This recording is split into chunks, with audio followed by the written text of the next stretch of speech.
Mrs. Nelson, obviously, but also our staff at the high school for creating kids with a servant heart.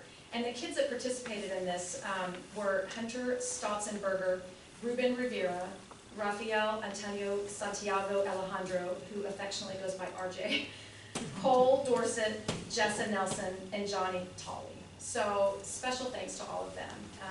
On a sad note, Mrs. Jarzomic's husband did pass away this weekend. His name was Martin. And we're collaborating with the high school staff to support Mrs. Jarzomic and her family during this difficult time. So, great kids in this community. Moving on, so TASA Midwinter, our very own Shelley Keck, sitting in the back over there, presented on our state Texas Association of School Administrators in a session with several local area educators, including Sarah Mann with UTSA and Tracy Bryan from Region 20. Their session was titled Building Critical Response Teams, a collaborative approach to supporting students and staff following a crisis. And this work that they're doing is really groundbreaking, and Texas as a whole is looking at this model to utilize and apply across the state of Texas. So we are really, really fortunate to have Sarah Mann, who works out of Paloma Place, and closely with us. In Floresville, she works with our counselors on a monthly basis. So we're really lucky to have her out here. And they're just doing some really, really groundbreaking work. So congratulations. It's not easy to be selected for a presenter. So congratulations, Shelley, to you and the work with that team. Our next big celebration is Reagan Bice. She is one of our 4th graders at Lavernia Intermediate School. She won 2nd place at the entire Region 20 Spanish Spelling Bee. So great job, Reagan, and congrats to our dual language program. That is really a jewel in the crown of this really incredible program. Next, we had our multi-school intermediate UIL meet. We hosted over 360 students from 4 surrounding school districts. And Lvisd took first place. We just had to take first place. We did. We were very, very proud of that. Huge shout out to our high achieving students, our staff, our UIL coaches, and the intermediate PTO for supporting this event. And special kudos to Mrs. Bridget Helmke and Mrs. Brandy Richardson for coordinating the entire thing. This was a huge, huge, huge endeavor, but a really incredibly positive thing for our kids and staff. So congrats again to our LV Intermediate School, and a special thanks to our primary who helped with the early dismissal and all of that. There was a lot of logistics going on. The next one is our UIL State Cross-Examination Team on March 20th and the 21st, coming up just this next month. Lavernia qualified 2 teams for the state meet for the 13th year in a row. In fact, we swept the district contest. First place was Justin Guzman and Colvin Mills. Second place was Jackie Hannett and Megan Pyatt. Third place was Wyatt Hall and John Taft. Fourth place was Addie Fike and Jacob Wildenstein. So congratulations to all of them. We will look forward to their competition in March. Then 2 more quick things. FFA judging teams. We are continuing the winning tradition here at Lavernia. January 30th, the Katy Invitational, that's outside of Houston. Our Wool team placed 5th overall, with Clayton Matney placing 1st individually. Then on February 8th, we hosted a SAIL meet judging invitation for over 40 teams across the state and 183 individuals that competed. We took 4th place in the SAIL meet competition. So congratulations to our FFA judging teams. You make Lavernia ISD proud. And because there's meat, I just have to say, well done. Okay, that's really corny, sorry. And then finally, our last big celebration is, we are so excited. We have a full page ad in the Lavernia Chamber of Commerce Business Directory. So all of our trustees have a copy, a color copy. And we're very excited to have pictures of kids from CTE, from culinary arts, welding. This is great. And even our health careers pathway. So Great job, Dr. Zemer, working with the chamber to get that submitted and get it all tidied up. So that is the superintendent's report for this month. Thank you. Thank you, Dr. Wood, and thank you for everybody that's making us Livonia proud.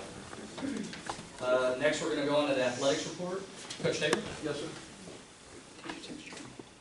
Dr. Wood, school members, appreciate you having me. Haven't got to do one of these in a long time. I think it's important. Anytime we get an opportunity to promote our programs, it's a big deal. And it's perfect timing because we've just gotten everything off the ground. So the last 2 months have been crazy. But this week we'll finish up with track, starting the first track meet, and then baseball's finish up their scrimmages. So to kind of give you an overview of what we did, I'd like to talk about a little bit what she talked about with the email. You know, it's a challenge as an educator. You know, we face challenges every day with students and also with other peers, you know, trying to get everybody on the right track and do the thing. But I'll tell you, we've got great kids. And if that's what they take from athletics is being a giver, we win. It has nothing to do with the scoreboard.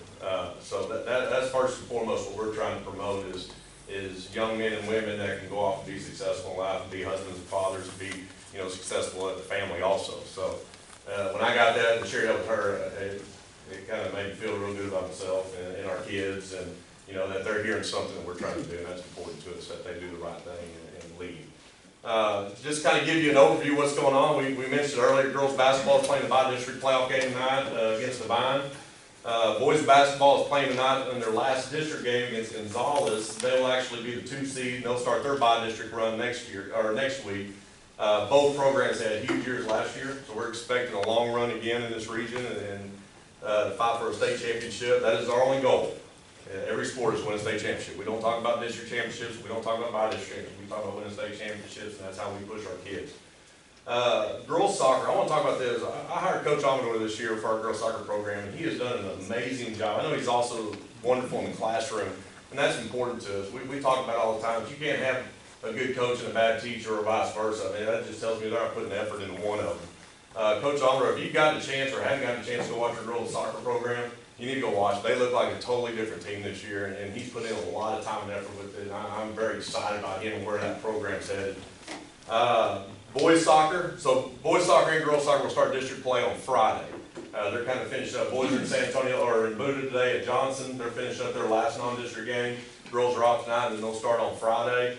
Boys will open up in Gonzales, and the girls will open up at home against Gonzales this Friday. So if you have some spare time, you're driving by, see the lights on, go check them out.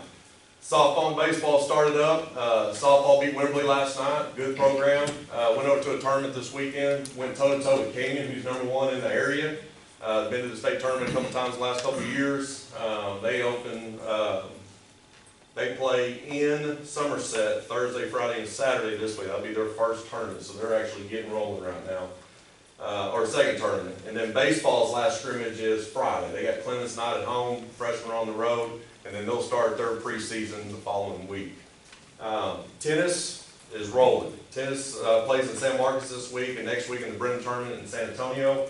Michaela Klein has actually won 2 tournament championships in singles, so she's doing really well. Our doubles teams are doing really well. We have a couple of finalists and a semifinalist team, so they're doing well. Golf, boys and girls are off to a great start. Girls, which we all know they're all back. They had a state appearance last year. They won the Seguin tournament last week. They actually shot like 20 strokes lower than what they shot last year, so I mean, they're as strong as they've ever been, and we're excited about them. And the boys are just improving weekly and playing for medals. Track team, like I said, we opened at Fort Lavaca, Calhoun. So we started trying to find some track meets that are a little bit out of this region. We want to run against some people that are going to challenge us. We're defending the boys district championship from last year. The girls were second. We're trying to push. We want to get to the regional championships. We want to get more than one into the state track meet, which we had last year. So we're excited about, and we got a ton of kids running right now. I think we're over 110 kids that are out the track. So that's really, really good. And then last but not least, Lone Star Cup. We talk about this all the time. This is kind of where we gauge our program based on all the other programs in 4A in the state of Texas. So out of the 206 4A schools, we're sitting right now at number 23. We're 1 point out of the top 20. So the last 2 years just kind of put it you know, our spring sports will kick in, we'll do really well. We finished 7 in the state last year, we were 50 in the state the year before that, and we're about to make that same push, because all the points we have right now are based on football, volleyball, marching band, cross country, fall tennis, and robotics. So when we talk about the Lone Star Code, we're talking about all UIL activities that we host in our school district, so it's not just athletics. So, you know, we have kids that do FFA, we have kids that are in band, we have kids that are in theater arts. I mean, we push them to be as successful as we can, because that's how we kind of rank our overall school district UIL program against everybody else in the state of Texas. So if you're top 20 out of 200 every year, you're doing some good things. But we still want to stay in the top 10. We want to push for a #1 spot. And like I talked to Dr. Wood, it's kind of skewed, because you have to remember, some of these schools offer programs that we don't offer. Like when you get in the Metroplex, like Argyle, they offer wrestling, they offer swimming, they offer diving. So they're getting points on a lot of things that we don't even offer. So if we're in the top 10 and we're competing with the Argyles and the Salinas and those type of schools, that means we're doing really, really well in what we do offer, and not compared to across the board, apples to apples. It's kind of apples to oranges what we're competing in. So we're excited. I hope I can do this again at the end of the school year, and we can kind of see what all the results are. But our kids are awesome. They work hard. If you drive by in the morning, the lights are on in the morning for track practice. I mean, we're getting after it. Tennis lights are on in the afternoon. I mean, everybody's working. So we're excited about the school year, and we're excited about spring sports. Thank you. Thanks, Coach. Next up is recognition, teaching and learning spotlight, the intermediate. Good evening, Dr. Wood, members of the school board. I'm thrilled because tonight I get to get out of the way and let you guys see the real stars of the show around here, and that's our students. So I'm going to turn this right on over to Ms. Hubert and our intermediate team. All right, good evening. We are super excited to truly take you inside of what teaching and learning looks like. We've got some scientists that are going to do something great with you this evening. So before we do that, though, I do want to take a minute and introduce and recognize our 5th grade science teachers. An extraordinary group of teachers right here. Tammy Warren, Shirley Tucker, Amy Schock, and then Debbie Royal, our lead teacher. Let's give them a round of applause.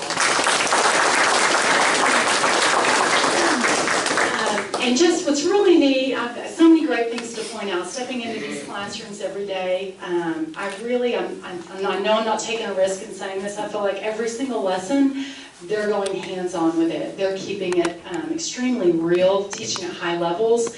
It's neat to see this team in planning. So many teacher collaborative moments. We talk about the teach piece, right? How do we teach it? How long do we teach it? What do we teach? This group continually talks about if we're teaching it, how does that impact our students? Is it going to raise high levels? Are they going to learn it at high levels? Constantly focusing and teaching at that high level so students learn. It's just amazing. So great job. Super proud of y'all. Also in the back, Amber Setzer.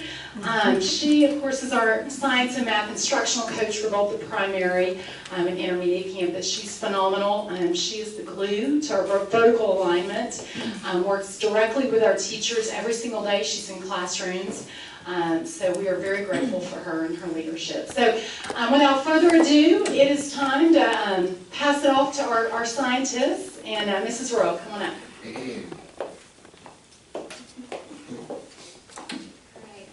Dr. Wood and board members. I'm Debbie Royal, 5th grade science team lead. Before we begin our science lab, I just want to go over just a couple of data points from the last few years. On the slide, you'll see that we have 2016 to 2019 represented. On the very first row in the gray, it's the score that students need to achieve to be at approaches standard as per the state of Texas. You can see currently we're running at a 61%. That means students must achieve a 61% on their state assessment to be considered at approaches level. Under that, you will see the percentage of students in Lvisd that achieve that. So as of 2019, it was 92% that are achieving at that level. So at our campus, we are reaching to that meets and masteries. The meets level, you can see the growth there from 2016 to 2019 is tremendous. Those students had to make a 78 or above on their test, and 69% of those fifth graders did that last year. But I lastly want to hit that mastery level. So huge growth in mastery, 13% to 40%. And what we're so proud of on that 40% is that gave us a campus distinction in fifth grade science. 89% is what those students had to achieve to get mastery. So 89 was the score, and 40% of our students last year at 2019 achieved that. Our team last year included Amy Shaw and Tammy Warren, and also Bridget Helmke. She was on our science team as well, and myself. But I think I just want to talk about those 3 key reasons why we feel like that mastery score is there, and then I'm going to let those kiddos shine. Vertical alignment, Ms. Hubert hit on that. Vertical alignment, this is a K through 5 STAR test. This is the first time these students take a science STAR test, so it is K through 5. They are learning from the moment that they hit the primary school. So that vertical alignment piece is huge. We have to create prior knowledge in the lower grades so that they have experienced it prior to getting to us in order for us to get them to mastery level. Those 2 components have been hugely influential by Amber Setzer. I can't tell her enough how grateful we are. She is truly always in our classrooms, and she is the integral part for our K through 5 system. So we have 2 campuses that work together through Amber Setzer for the math and science department. So it's huge. And then our job as 5th grade teachers, which I can't tell you enough how wonderful my team is. I could stand up here and talk about them, but they are so wonderful because yes, our collaboration is way up here, but we have to create experts. So how do we do that? We need them to be at a very high level of achievement.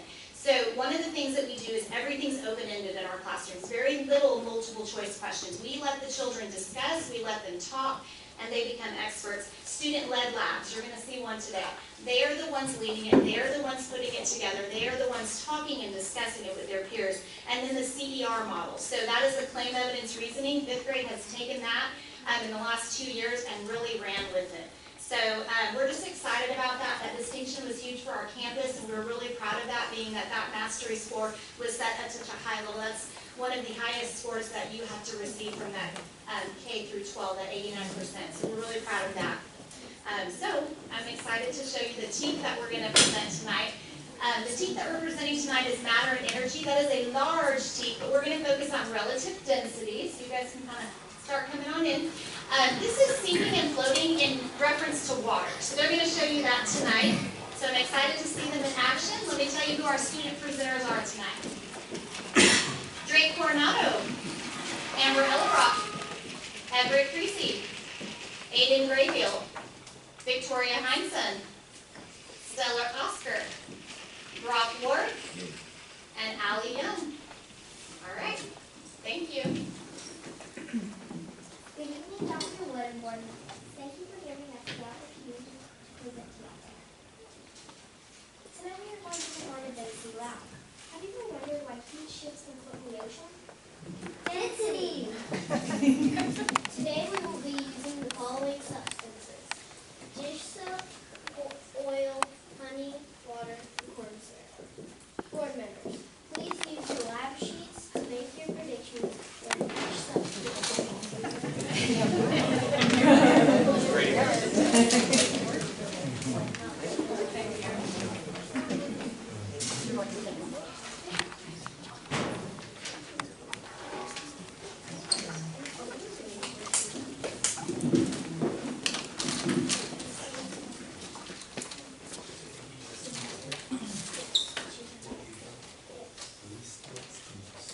Let's start our density lab.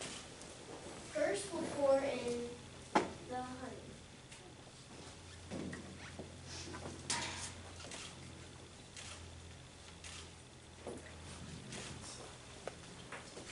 And on this step, we have to make sure that it doesn't get on the sides of the graduated cylinder, or else it will affect the other layers that we're going to put on.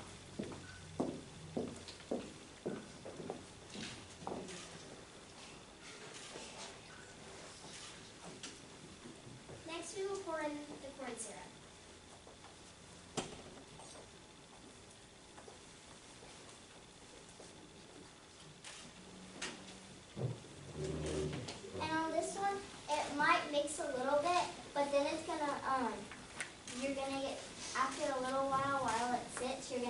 see the two different substances.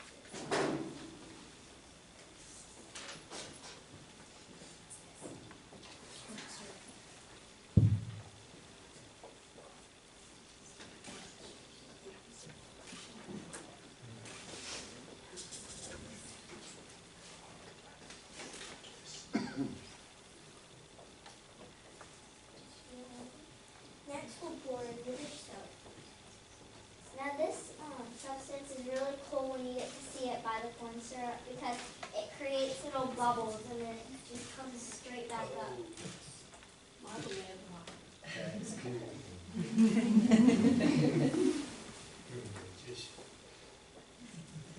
And then it's cool if you can look at it really closely. There's like a strict line that just goes straight across it. And that's because of the two different densities that this team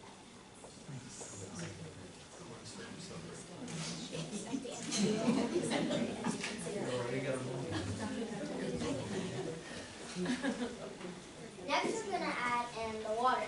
Now this one we have to use a large turkey baster, a large pipette, or a large eyedropper. And we have to do it against the side, or else the dogs are soap and we want to create bubbles with the water. We used red for the water. We use red food coloring because we want y'all to be able to see the differences.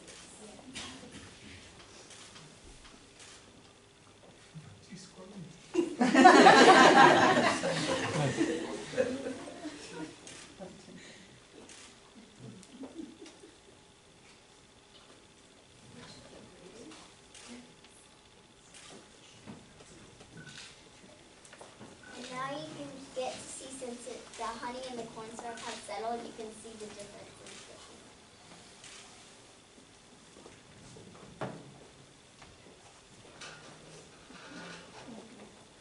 There's a little bit of bubbles, but they'll go away.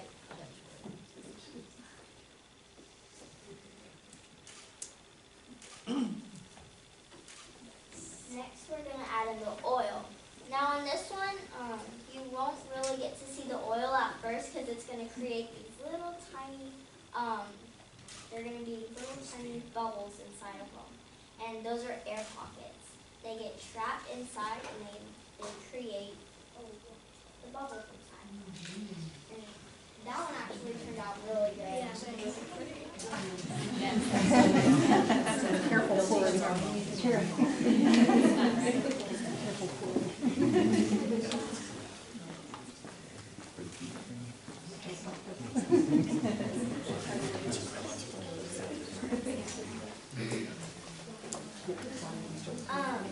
Now we're going to do the interesting part. We're going to drop a solid bead inside our density column and see where it lands.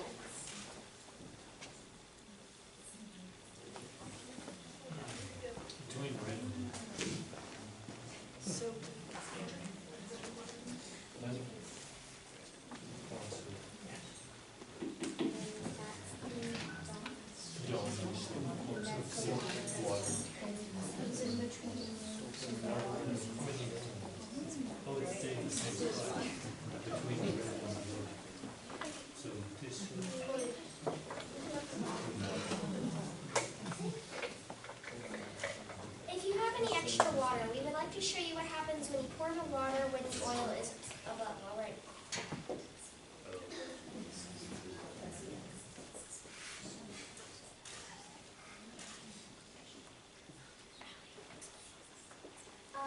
Now these, so they're going down to the bottom, but there's like a thin layer of oil, and it's kind of sitting right on top of it. It's not, it didn't quite go through yet, but It'll find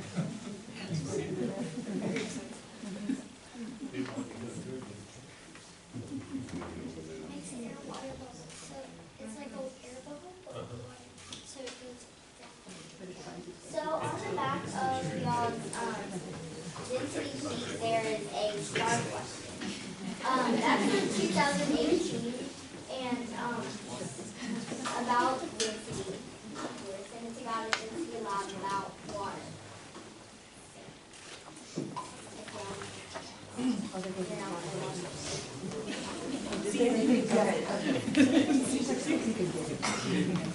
wow.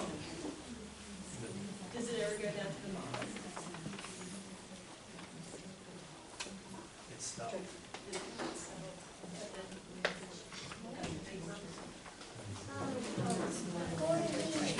The answer was C, settled in the honey. I made this little. Here, I already answered it. C is the best answer. D was. I don't know Yeah, what happened to D, but I think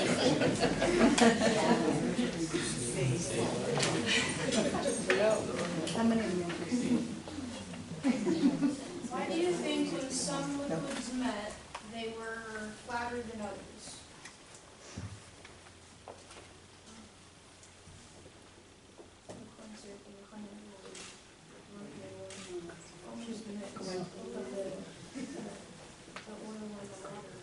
I'll defer to the pros.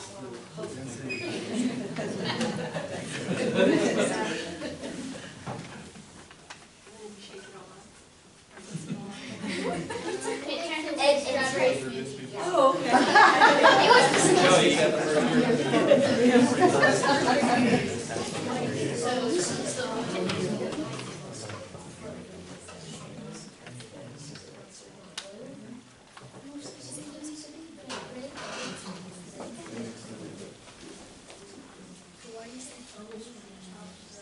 in conclusion, were your results correct?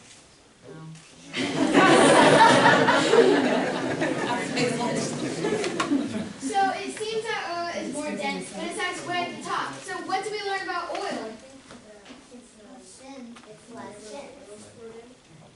Less dense would make it to be at the top, or close to the top, and more dense would make it fall, sink to the bottom. So out of all the ingredients, which was the most dense? Why? Sink to the bottom.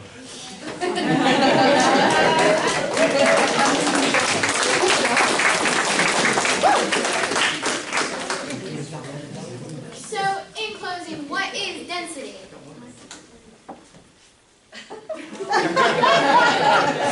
Google knows. If it sinks or floats. Do you guys have any questions for us? I do. How many of you are planning to be teachers? Thinking about it. You would be great teachers. You did a great job tonight. Wow. Yes. Yeah. So let's get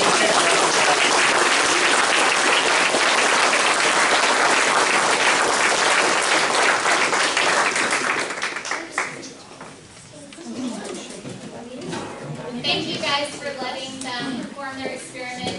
Those questions that they were coming up with were their own questions based on some of their experimental issues that we may have had when we were playing around with stuff. So they were coming up with the questions to stump you guys, and they were answering their own questions. So it was a lot of fun, but thank y'all for letting them do that to us. Thank you.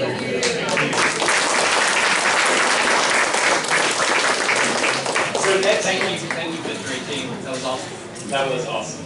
So next month, I'm hopeful to get out of the way again and see something similarly cool from our junior high campus. They're going to be bringing the teaching and learning spotlight next month. But how cool was that, right? And all that was what we're doing every day in our classrooms. That's what our students and teachers are accomplishing every day. That's why we want to bring it here so you can see it, so the community can see it, that we're accomplishing amazing things every single day in the classroom. So thank you so much for giving us time to show that off. That was awesome. So what a reward for those of us who believe in these kids, believe in these teachers, and are working hard to support them every day. So thank you again for the time. Appreciate it. Thank you.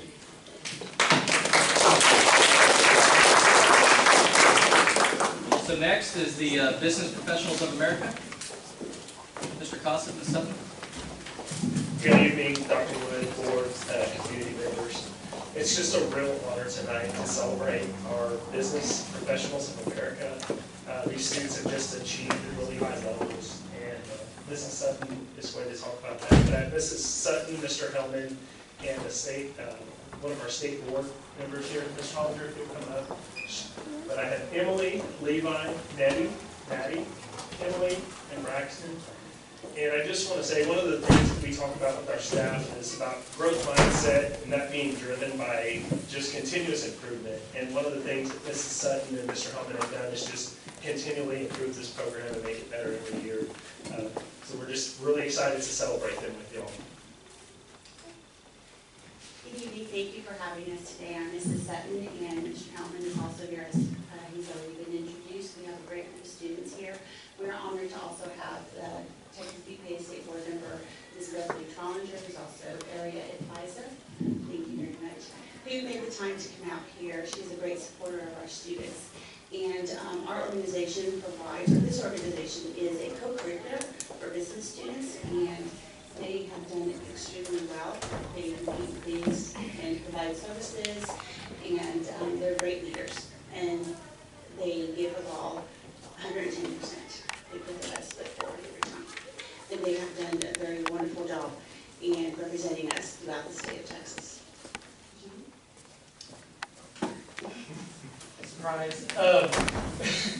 I just wanted to say that these guys, since we started, I mean, we went to state our first year with a Suburban.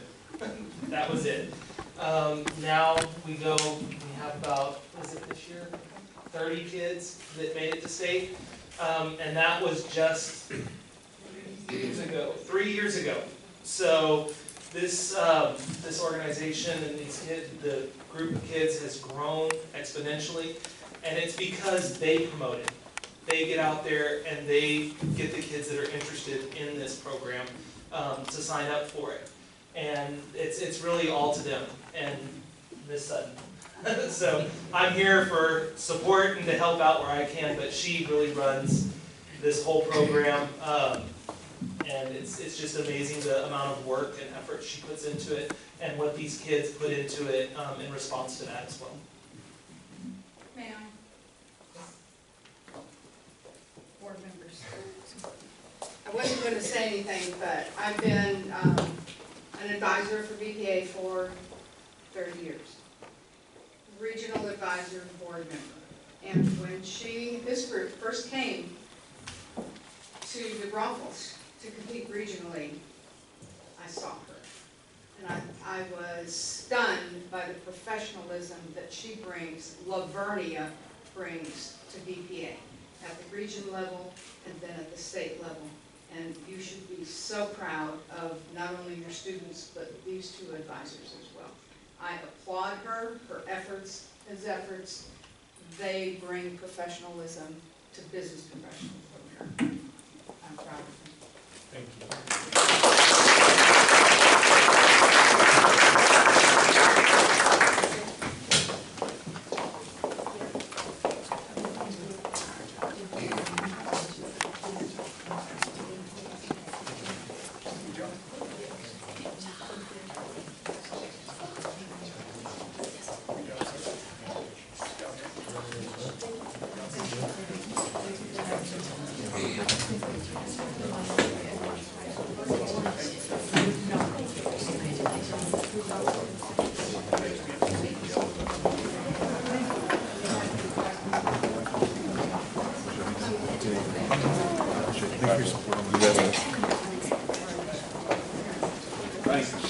Thank you.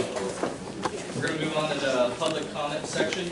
Pursuant to the newly enacted Texas Government Code Section 551.007, the board will hear public comment at every meeting and allow members of the public to speak on any agenda item posted for consideration by the board at that meeting. The board may limit the amount of time allotted to each speaker in order to allow the opportunity for everyone to speak who wishes to do so, and to maintain order and efficiency in this meeting. Anyone wishing to sign up to speak in public comment must do so no later than the start of the meeting. And we have one person signed up, Ms. Chastity Sanders. This now or I don't know.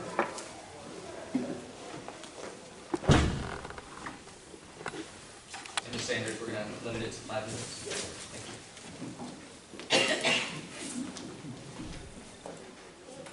I wanted to speak, I'm coming before you to address whether or not the board members or the superintendent received my invitation to a meeting with the junior high principal, junior high counselor, junior high campus coordinator, school psychologist for the district regarding the staffing changes at the junior high.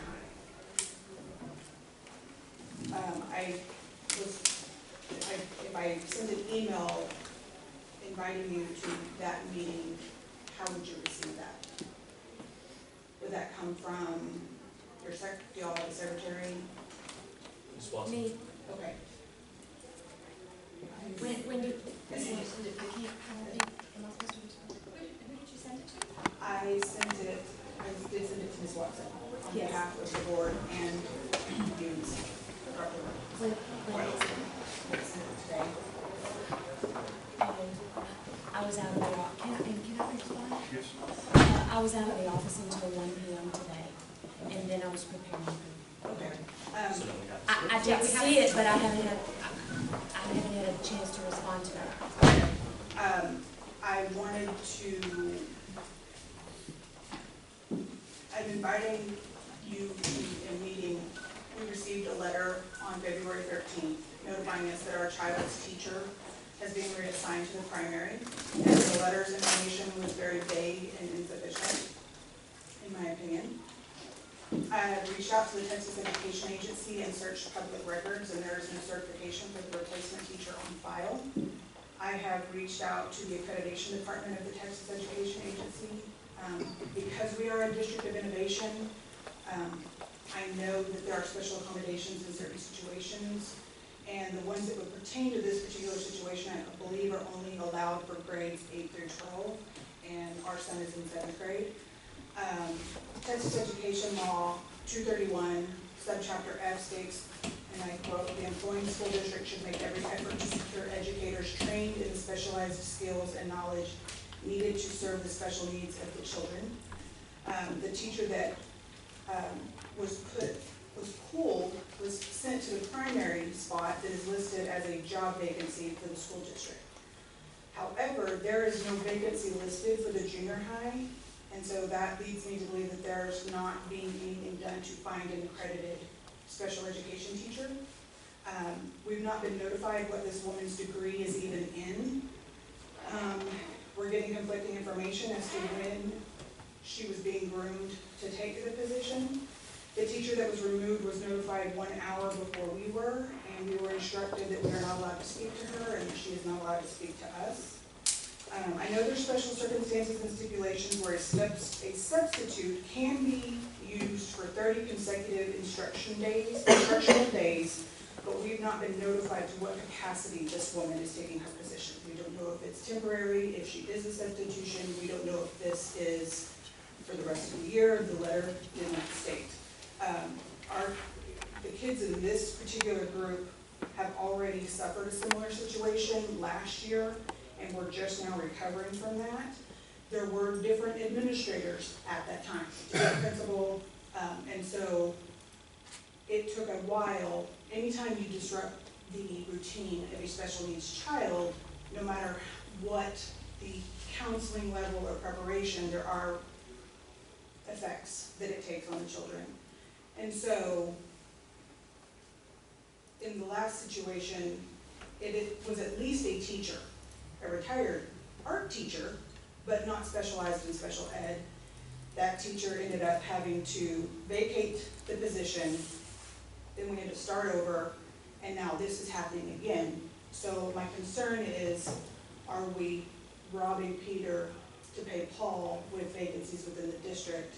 And I'm inviting you and the board members to be a part of the process, because I feel like there needs to be some accountability and some knowledge of what's happening within. 45 seconds. I'm done. Thank you very much. I did send an email, and my information is there if you care to contact. I acknowledge it. Thank you. Thank you, Ms. Sanders.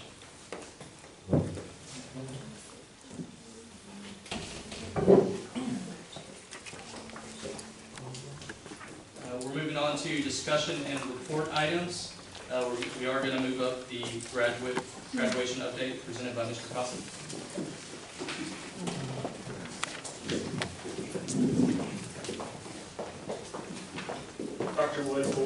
this opportunity. I'm really excited. I want to start off by, we're going to talk about graduation. One of the things that Dr. Wood has tasked me with is just really looking at things, and just like I talked about earlier, that continuous improvement, but doing those things on our campus. And so we put together a bunch of committees for key areas on our campus, and one of those areas for us is graduation. And so we know we've had great graduation ceremonies over the years. We know we've outgrown our facility. And so we brought together, I'll start with our introduction. I have Mr. Hellman, Mrs. Sutton, Mrs. Cortinez. This has been our core staff group helping drive this process, and they've just sat in a lot of meetings with us, and Dr. Wood and our other district staff. And then I have Angela, Braxton. Angela's our class vice president, Braxton's our class president, Wyatt's our class secretary, and then Nettie and Emily, our senior representatives. And so we've involved about 30 seniors to give us feedback in this process. And just a lot of hard work's been done. Mrs. Sutton's going to share a presentation with you about how we really envision graduation looking. We're looking for your blessings on this before we move forward and really start getting this moving. And we're all ready to get going on this. But at this time, I'm going to turn it over to Mrs. Sutton. Thank you very much. I would like to mention that we have a pre-recorded video, and while it is playing, we can rewind and pause it if you have any questions, but I believe Angela has already set up. I think she's having difficulties with her PowerPoint. This video is to illustrate a new layout and process for graduation. The purpose of this illustration is to demonstrate how we can utilize both sides of the spectator bleachers. In this slide, you can see the layout. I would like to quickly explain the symbols. These stars represent a faculty member. These green dots represent burns. Students will use these as a guide to march on and off the field. Students are divided in alpha, half on one side, half on the other. For this illustration, we have purposely used A through M on this side and through Z on this side. The photographer will be placed right here in the center, and there will be an aisle between the students and the photographer. There will be space needed when the students return. I will explain that momentarily. Over here is where the students will enter onto the field. They will enter behind this wall. This LB wall is where you will have an LB logo displayed. 20 on either side to represent the class of 2020, and then you'll have a sign for the class motto and the flower. The entrance layout. Again, here's the layout of graduation, and I am going to be focusing on this particular area. This area is now zoomed in. What we have here is the LB wall, 2020, class flower, and class motto. This is what it looks like facing it on the field. You have the LB logo, 2020 for the class.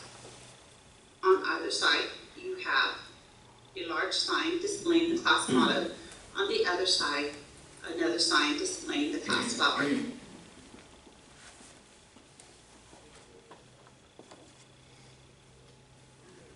From this area, you have the Livonia logo wall here, 2020 wall here.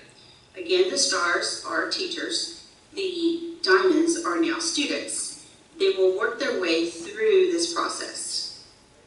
They'll step forward towards the first faculty member, then they would face forward again,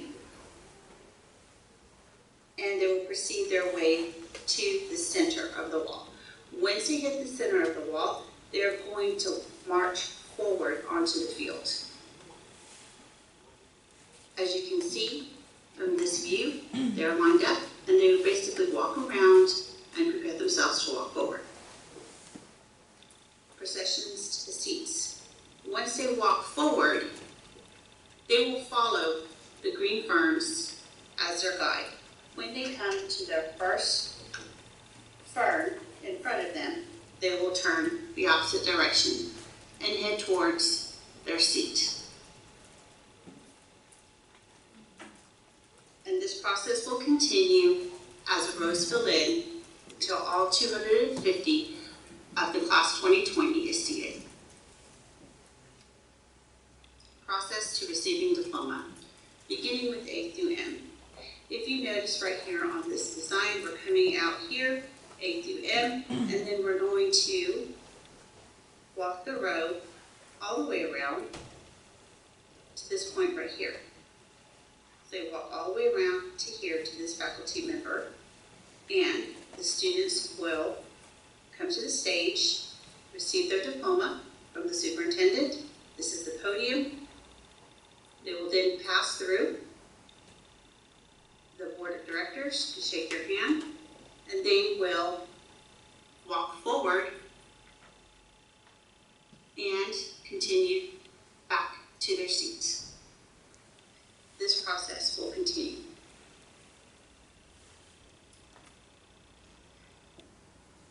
For students N through Z, the process is the same. The differences are coming out this end, they're going around, and they're coming this way. And the board moves over to this side so the students may shake their hand. And then they will move forward, continue, come back around, and come back to their seat. I prepared a video sample in order to illustrate this process I've just shown you.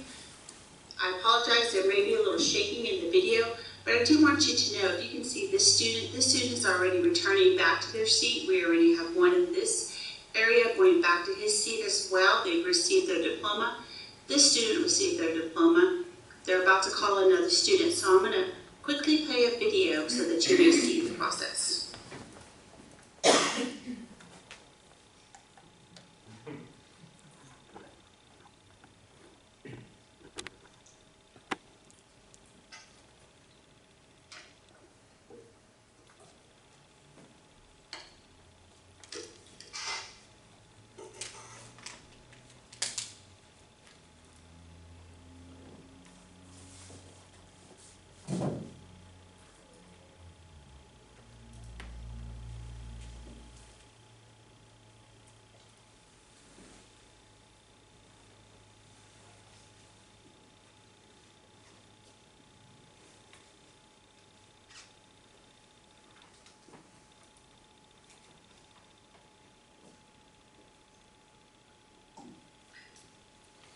If you notice, the students will use the ferns as their markers.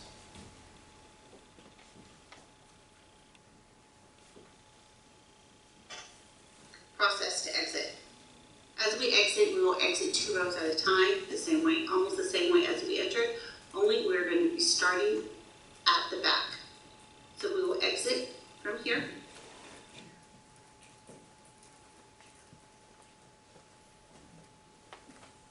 In the same fashion that we entered, until all the seats are gone. Stage layouts, there are 2. Traditionally, on the stage, you have the top 10 and the class officers. Podium, board of directors, superintendent, high school administration, high school counselors, and other high school officials. With the new graduation process, as we move on to the next alpha, there needs to be a shift from the board members to this side to shake the hands of the students that are passing by. If you go with option 2, you have the podium. Over here you have the school board superintendent, high school administration in the back, high school counselors, other high school officials, and the top 10 and all class officers are in the first row on both sides.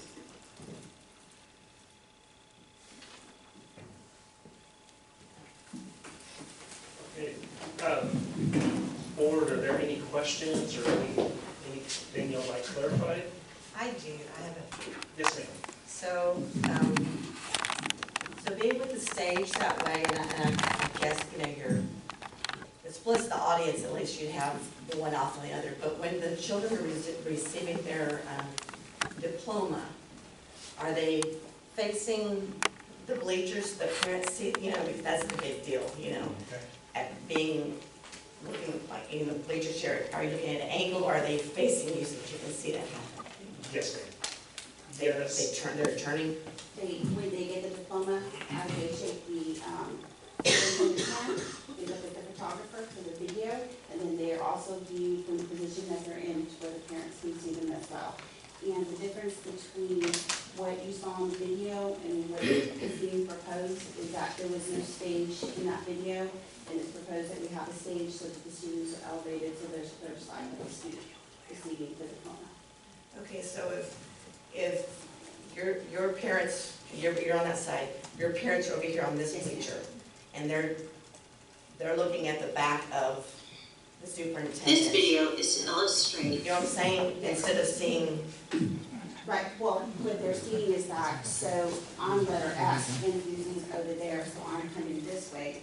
I'm up here, I see superintendent, get the diploma, turn, take the photograph, and then I can walk forward this way. Right, but the whole time when you're getting the diploma and stuff, is you're facing more of the student body and not the bleachers versus, Yes. Right. which usually that's a real big moment, in my opinion, as a parent. When you see that child get that diploma, you want to see it head on, as much full as you can versus seeing it from the side, you know what I'm saying? Because it's like the adults are in the way of you actually seeing it getting handed off. Does that make sense? It makes absolute sense, but I think in the video that you would see, that's kind of what you saw, but the fact that the students will be walking on top of a stage, they will be elevated, so the view would be a lot easier to see. And they'll also be out in front too. You gotta think too that the student will be coming up to the superintendent like this. They'll be out in So front their of the parent podium. will actually get Yeah.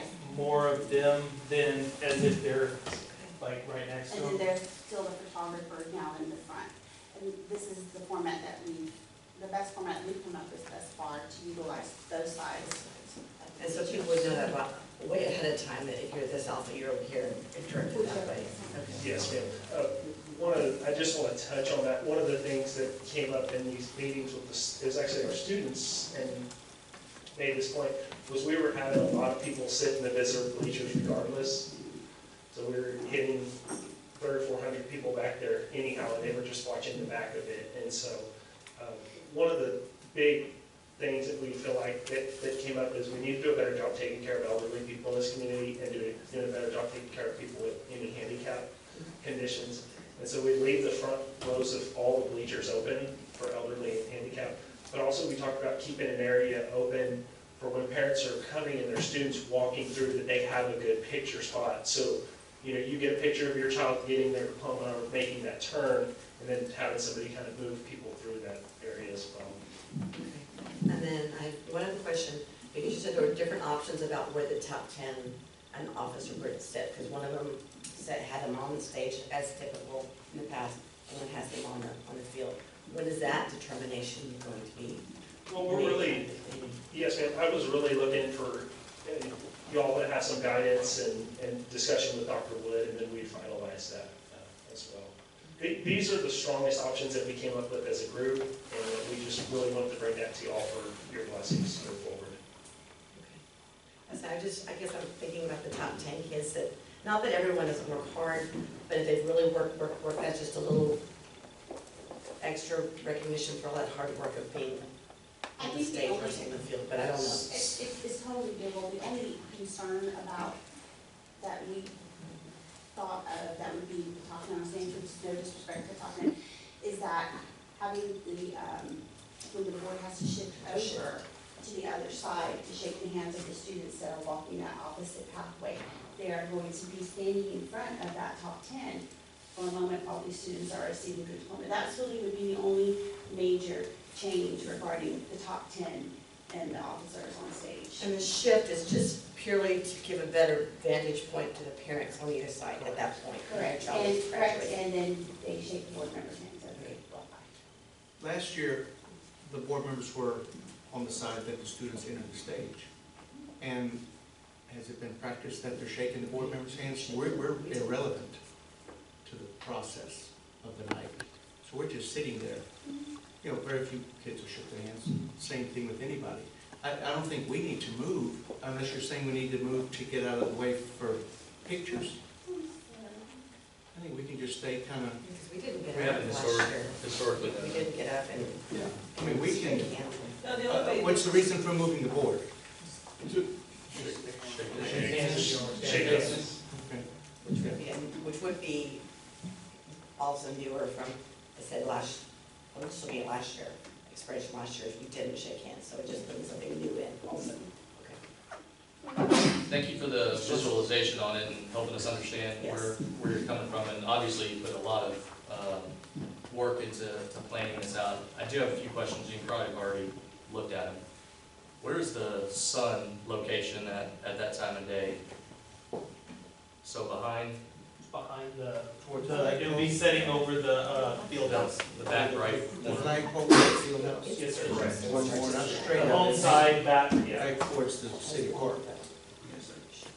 And then have y'all, obviously without setting up the stage, but had somebody stand on the field and kind of get a vantage point from both sides of the stadium to see if you can see the stage area?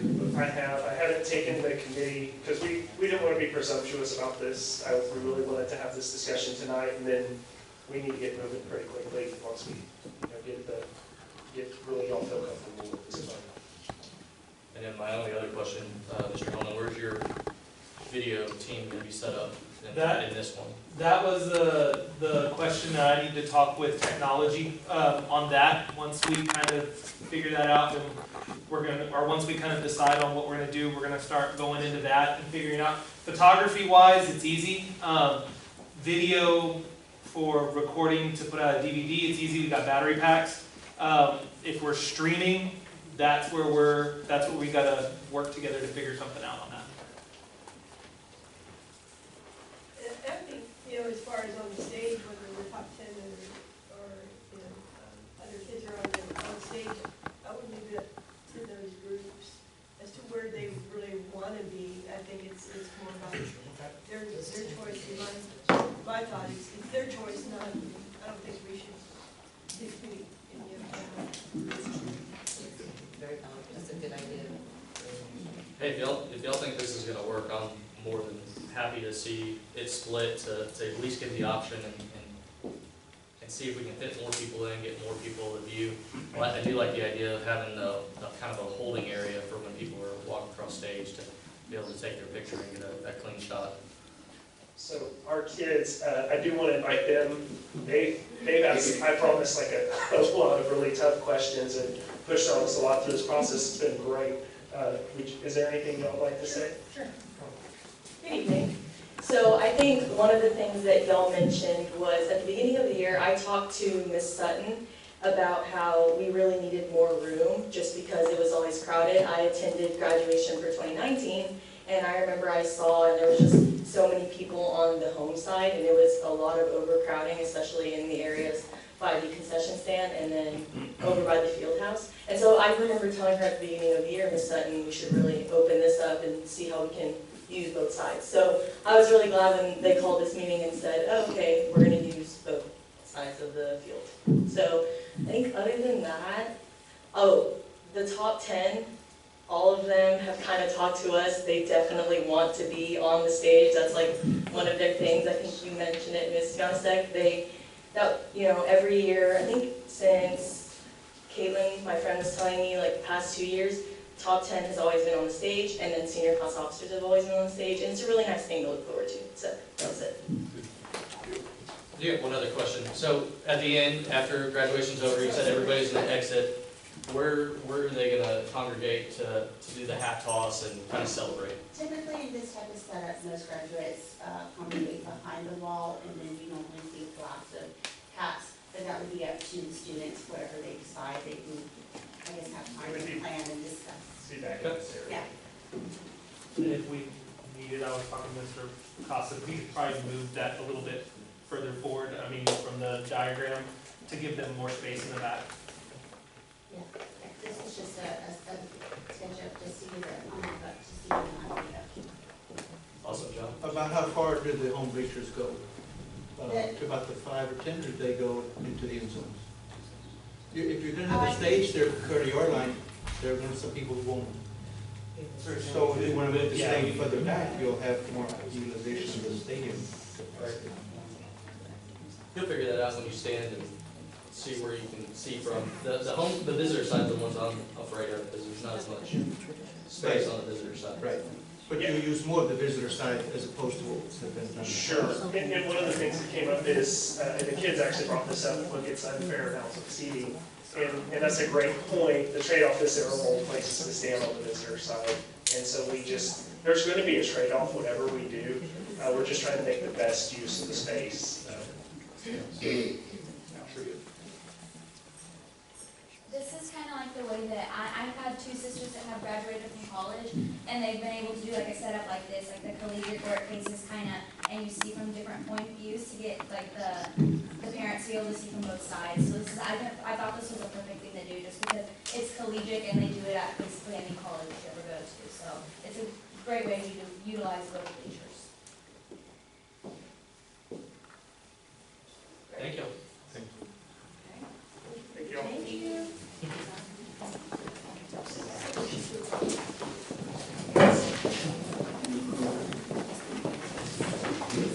We're going to move on to the monthly financial report. Kelly?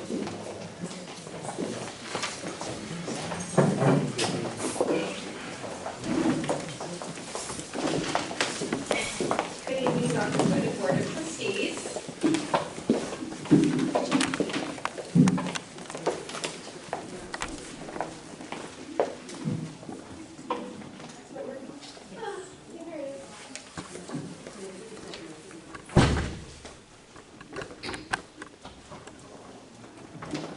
Right. Thank you for having me. This is our monthly financial report review. You'll notice that our revenues came down a bit in the month of December compared to what the plan was. And as a reminder, that plan amount by month was developed looking at a 3-year history. The primary driver there is how we're collecting property taxes each month. And the months before, we collected more than we thought, and we believe it will level out for the year, and we're on track to do that. On our expenses, we have a small favorable variance. This is after adjusting for the payroll accrual that was missing at the beginning of the year.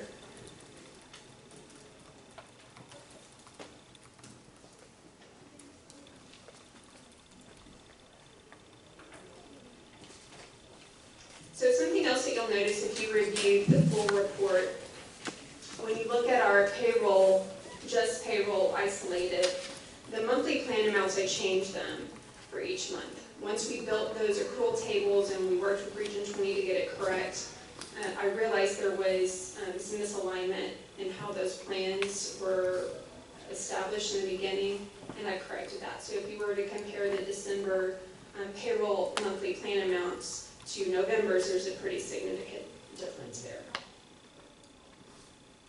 Are there any questions?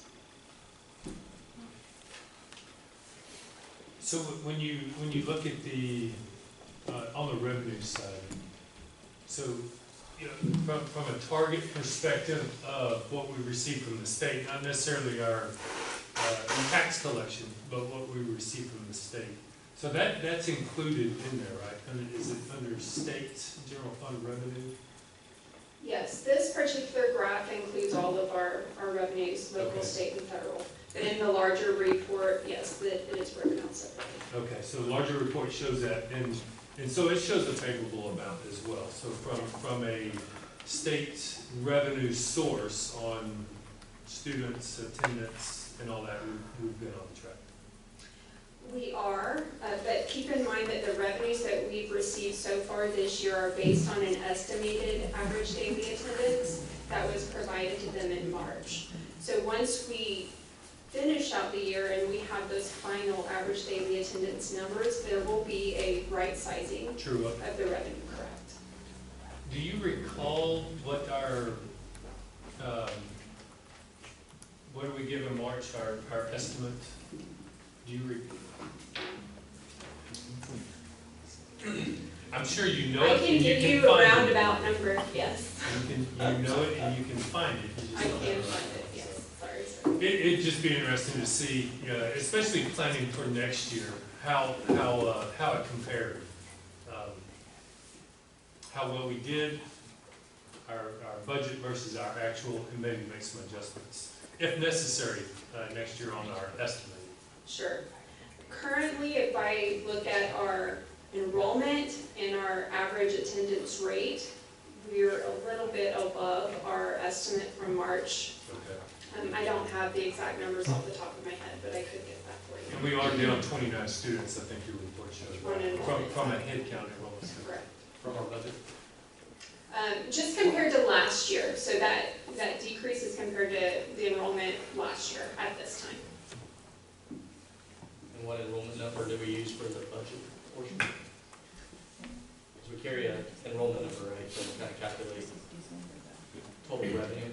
So we had an estimated average daily attendance number that was used to develop the revenue budget. Are you getting more comfortable that these things are, as we're getting through the year, because we're getting a lot smoother in knowing what we've got where, and as we're rolling into our budget cycle for next year, it's gonna be a lot easier to really kind of digest where things lie. I am. We talked about at the beginning of the year when I first started that it's similar to peeling back the layers of an onion. And I feel like we've had some pretty stinky layers to get through. But I'm not finding any new layers as frequently. There is still some cleanup to be done. I have several budget amendments that we need to do to really clean up our budget for this year, and I hope to have that to present to you in April. But as far as surprises, I haven't had any the last couple months, which is nice. I just happened to be scrolling and looking at something, and I noticed one of our variances in our general fund expenses in co-curricular and extracurricular was 56,000 over. What kind of stuff is that? I mean, So that's primarily in payroll accounts. There are our staff and where their salaries are actually hitting we've gone through some cleanup. We've made sure that staff are hitting in the correct functions and in the correct pay codes based on the work that they're doing. But the budget's not really aligned with that correctly. And so one of the amendments that I need to present to you is to right-size those payroll budgets overall for the district by function. so that you're saying 36 does have some actual payroll salaries in there for? Absolutely, Okay. yes. Thank you. Thank you. The other thing I was just thinking about, especially when we get into the budget items for next year, and it's always going to be a problem, and this is a fantastic problem to have, is when we hear about how well our kids are doing, is our travel budget.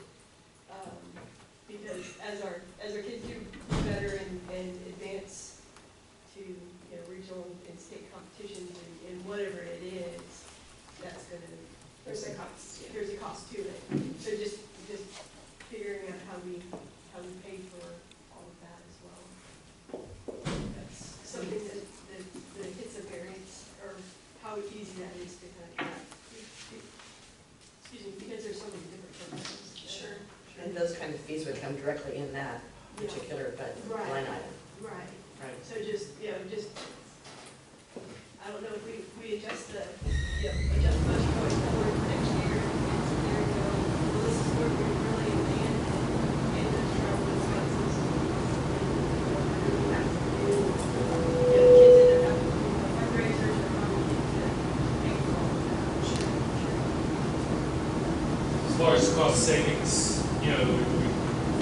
talked about it, and I think you presented some areas where there was some savings that we identified, y'all identified, different campuses identified. So appreciate that, but we're continuing looking for those opportunities to either say we need to defer this, or we need to maybe not do it to the extreme, maybe something a little less, not at the expense of the students, but from the standpoint.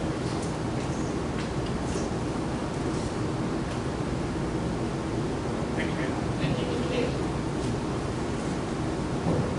Facility update from Mr. Deck.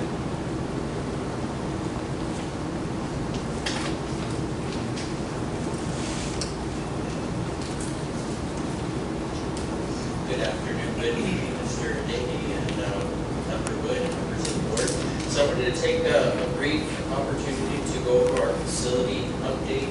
Right now, PBK, our facility assessment is still in the process of collecting all that data for putting a cost towards all the priorities. We should have that information by the end of the month, and then we'll be bringing that out hopefully shortly. So I wanted to show you, give you a brief update of what we're doing inside the district.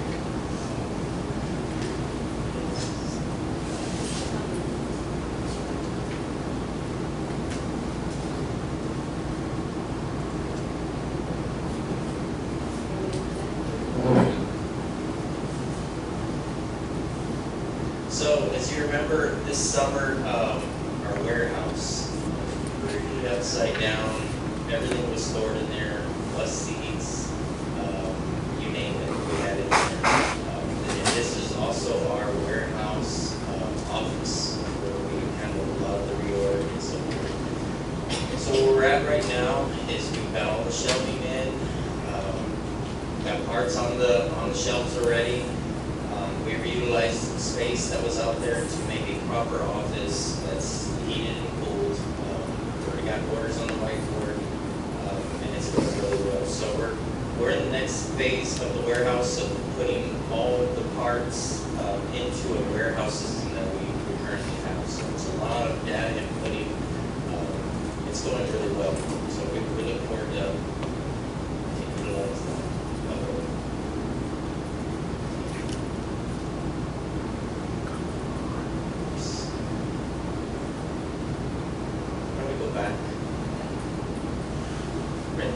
So we have two new lead custodians for our district, one that handles the primary and intermediate, the other lead handles the junior high and high school.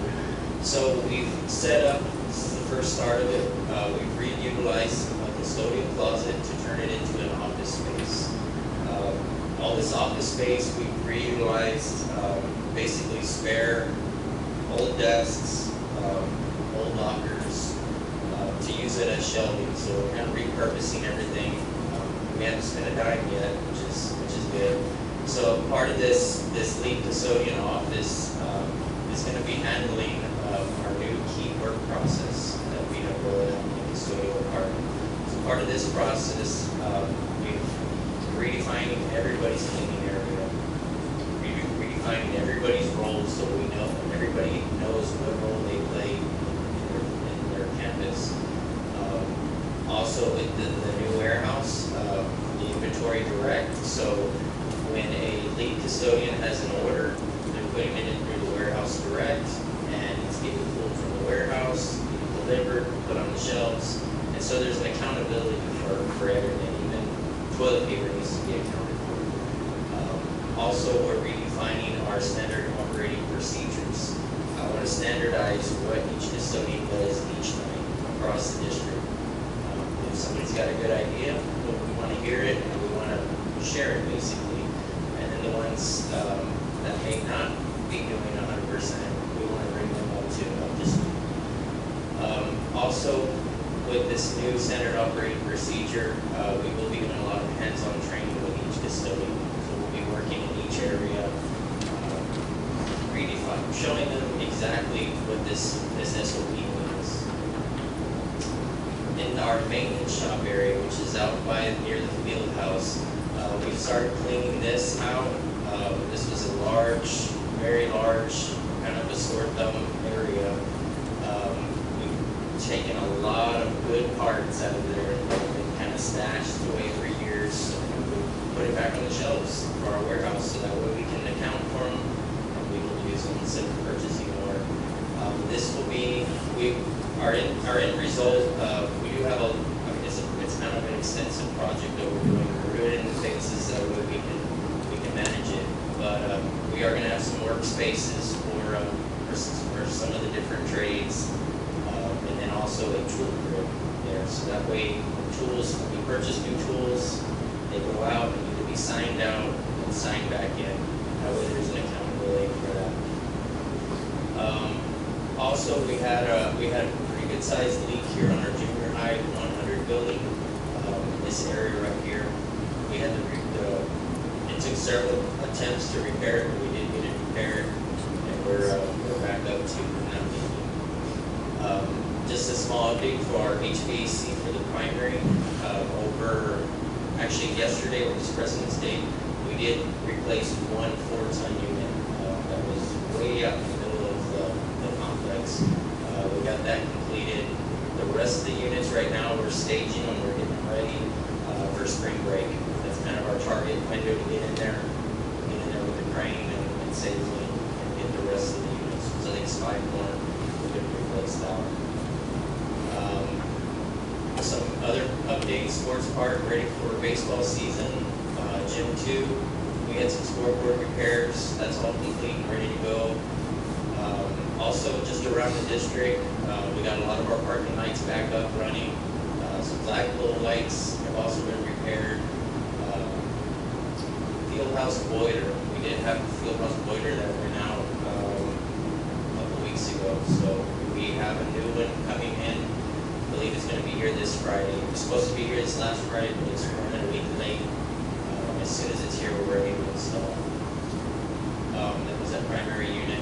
And then also we have a new district plumber. So he's been getting us caught up. He's been a very, very good hire, and I feel very confident in him, and it's going to be very good getting caught up. Any questions? So you said the PBK reports are going to be ready, maybe to present at the next board meeting? Correct. I'm pretty hopeful we should have it.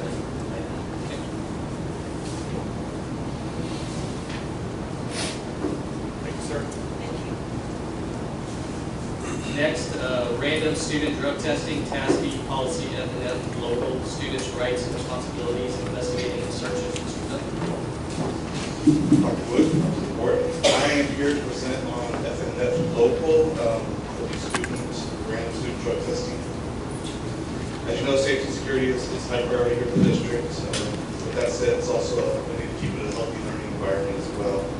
So we know that the use of illegal drugs does pose a threat to students. Some of the high points of this that I want to speak on is having this in place sends a direct message to our students that we care about them and we care about their well-being. With this in place too, it undermines peer pressure. It gives a child an opportunity to opt out because, hey, I don't want to because I won't be able to participate in my own activities. Again, it deters student drug use. Just know there's consequences for their actions, and then trying to prevent injury, illness, and those types of things that are going to hurt students in the long run. So, yeah, there are severe consequences based on their drug use if they choose to participate in those activities. But again, we're here to try to eliminate some of that within our district. But we're also putting it out that it is a piece that we care about you. It's not I got you. It's we care about you. We want to move forward and help you be productive. Any questions? The funding is also about general funding for this. Correct. Correct. It'll come out of Title IV funds, so it will not impact financial district. There's no any kind of any baseline or anything done ahead of time, just strictly just a random throughout the year. Anyone involved in any UIL? Correct. Anybody involved in UIL or participates in parking. So no, we're not going to do an initial testing. We're strictly in the first day of school to the end of school random testing. On the number of students we decide. Okay, so it's not all at once. It's not at all at once. So you're recommending adding the verbiage in blue on the policy? Correct, yes, sir. So it'll be 7 through 12. So when we do approve that, will we have a portion of developed regulations for implementation of district's drug student and the student drug testing program that address the following? We'll have the regulations that accompany that at the same time? Correct, yes, sir. They kind of follow the extracurricular conduct, but they're also separate piece where we have FAQ and things like that to address those concerns. Is it standard for extracurricular activities? So does UIL academic events have a different regulation than UIL football, softball, soccer? I'm not sure what you're asking, I'm sorry. No. UIL They don't. Each one has their own regulation. So it's written so that any student that is requesting privileges to park on campus or participates in any extracurricular activity would be subjected to the same consequence if they receive a test that was negative. Does that answer? So it's any activity. Any extracurricular activity. It's not a crime.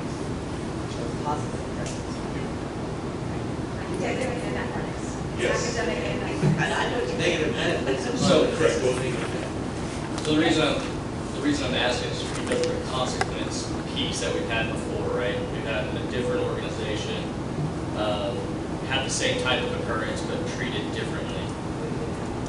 And that's my question is. It's the same. It's the same. Punishment. It's the same. It's consistent across. Punishment will be the same. Correct. Whether it's speech debate, whether it's football, it's going to be across. Thank you. What was the, thought process to only doing it to extracurricular activities? Why not the whole student body 7 through 12? So we cannot. It's anybody that volunteers. So parking is volunteer, UIL is an activity where you volunteer. A student who just comes to school cannot be drug tested because it's not a volunteer process. Very good, thank you. So will that be part of, I don't know, but had that been part of our parking permit verbiage when they signed to get a parking permit in the past? Or it's gonna have to have a clause, make sure it's in it when they sign up for a parking permit? Correct. There's been no drug testing here. Has there been any drug testing? I've never It's done the that. first drug testing. Correct, yes, sir. And this is for next year. Correct. So we're gonna have to make sure some kid get by studying up for robotics or some, like every club, every organization will have to make sure they have that. Correct, the registration will take care of, parents are going to sign off the registration, we understand that it will be tested and They they, feel like it's safe in the registration. correct, yes, ma'am. Will be signed off with them, so. Now, they can, if they choose to refuse that sign off, then the consequences will follow. They won't go, just get announced to you. And that will be signed off by parents as well, right? So it had to be a guardian. Parent, students. Parent and student. Correct, yes, ma'am. Thank you. Yes, sir.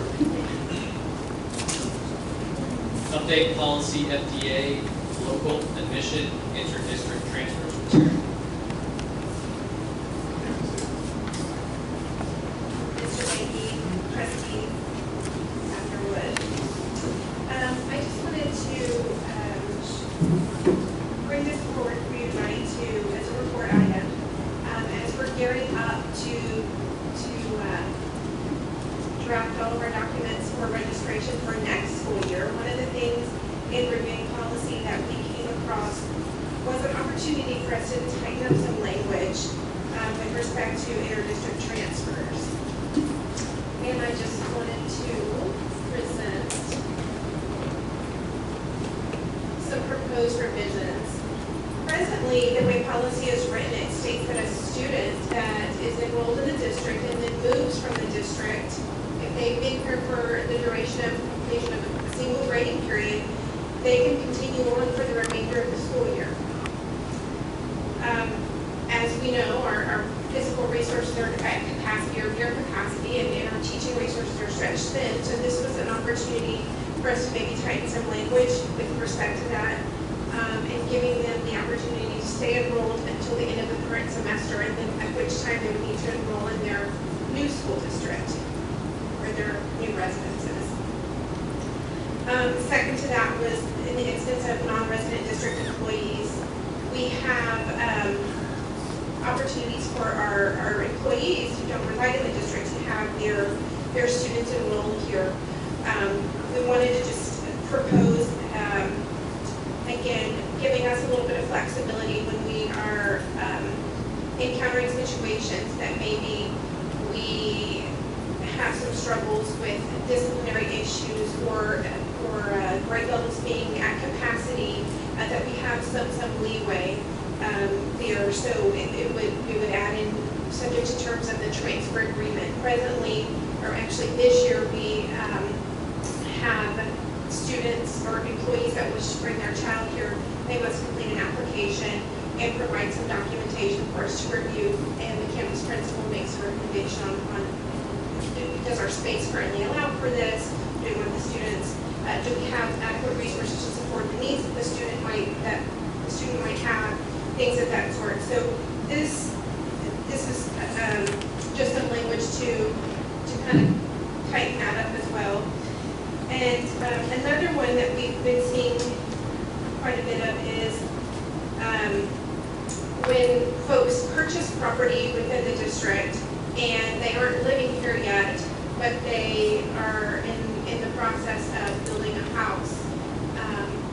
We really didn't have anything specific spelled out, and this would just request that they have to provide an executed contract with their home builder to show that the house is currently under construction, and we would afford them an opportunity to enroll so the kid could start school, whether it be at the start of the school year or the start of the semester.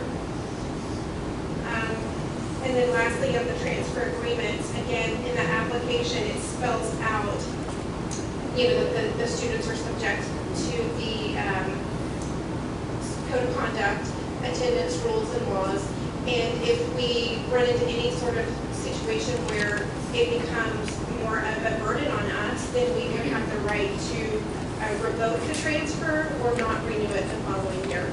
So these were just some opportunities that I recognized for us to maybe be a little bit more judicious with our resources given the current situation with staffing and physical space constraints.